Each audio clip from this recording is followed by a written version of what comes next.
Gino Red alongside TSN's Director of Scouting, Craig Button. Man, did the San Jose Sharks need some good news. They were awful last year. Their 47 points was 5 worse than the Chicago Blackhawks, and they were terrible last year. So they get first pick overall. A slam dunk that they go with Macklin Celebrini at first overall?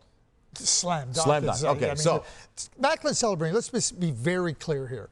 Macklin Celebrini is the best player in this draft. And then we can start talking about everybody after that. But there is nobody in consideration to be the first overall pick. There was never anybody going to be in consideration. How big's the gap between him at number 1 and anybody else at number 2? Whatever you want to call the gap. Like, I mean, the gaps it's big. There's nobody else after, like, it's Celebrini. There's nobody in his category. Now, it's not Mario Lemieux, but bottom line is Macklin Celebrini stands clearly alone at number 1, at the top of the mountain. How quickly can he make an impact? Because different players at different skill levels coming to the NHL and at different positions take different amount of time to make an impact. We saw that Juraj Slafkovsky just now starting to round into form. Connor Bedard stepped in, starts scoring right away at the NHL level.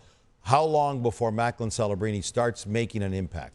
Well, there's an individual impact and then there's a team impact. So the individual impact, I don't think there's any question that if Macklin chooses to go to the NHL next season, that he can make that individual impact, and an impact similar to what Connor Bedard did. He's that good. He's been the best player at the levels that he's played at. In the USHL as a 16-year-old, MVP, dominated the league. He goes to the NCAA at Boston University, wins the Hobey Baker Award, one of the best players in the entire NCAA, finishes 3rd in overall scoring.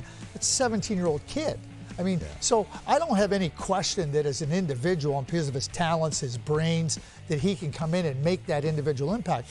But the team is far away. It's like, and Connor Bedard, you just talked about the Chicago Blackhawks. As good a season as he had, the Chicago Blackhawks just didn't have a very good year because they're not good enough. And despite the brilliance of Connor Bedard, Sidney Crosby in the 05-06 season had 100-plus points, and the team was still a bad team. Yeah. Surrounding them, that's where Mike Greer is at, and that's where they're headed. Now keep this in mind. They drafted Will Smith last year at 4th overall. He led the NCAA in scoring. Macklin Celebrini was 3rd.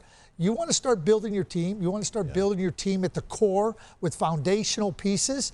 You got Will Smith. You got Macklin Celebrini. And I mean, that's a tremendous 1-2, 2-1 punch up the middle of the ice. You kind of hinted at something a second ago, and I just want to follow up on it for some clarity. You said if he chooses to play in the NHL next year. Is there any chance you think he stays and plays in school, or is it he's coming to the NHL? I have no idea, Gino. All I know is when you said that, I thought choice. Maybe you had some insight there. Jonathan Toews went back to school. Right. Jonathan Toews was drafted 3rd overall and he went back to school. And ironically, coincidentally, is that the comparable? That is the comparable. That's exactly. That's why I bring up Jonathan Toews. That's the type of player that I see Macklin as, a foundational franchise player, the player that drives so many, the bedrock of a franchise. Yeah. Jonathan Toews was all that and more, and whatever uniform he wore, they won. And that's the type of player that I've always seen Macklin Celebrini. Maybe he gets more points than Jonathan Toews, but the impact that Jonathan Toews made on his team, I think Macklin Celebrini can do exactly the same type of thing. But when you're trying to build your team and you got 2 players, Macklin Celebrini, Will Smith, Macklin, that's how you start to really move ahead with a rebuild. And you move ahead with confidence. And certainly, you asked me earlier, Gino, how big of a gap is there between 1 and 2? Well, I will tell you this, that if San Jose is picking 2 and not picking 1, Mike Greer would not be very happy, and the San Jose Sharks would not be very happy, because there is a big difference between 1 and 2 in this year's draft. Beautiful thing about Macklin Celebrini, he played some minor hockey in San Jose. His father, Rick Celebrini, works with the Golden State Warriors, and I would encourage everybody. Our great Matt Cade did a feature on Macklin Celebrini prior to the World Junior Tournament, where they have Draymond Green and some of the Golden State Warriors talking about Macklin Celebrini. Tune in. You're going to be able to see this piece on TSN and YouTube. Matt Cade did a phenomenal job, and so he's literally going home. He's going home to San Jose, a little bit, maybe not totally homegrown, but some roots there that he's planted in the San Jose area. But he's still very much Canadian. With that, it looks like we're going to have the 4th time in the last 5 years the Canadian would go 1st overall. The lone exception, Juraj Slafkovsky, when he went to the Habs in 2022.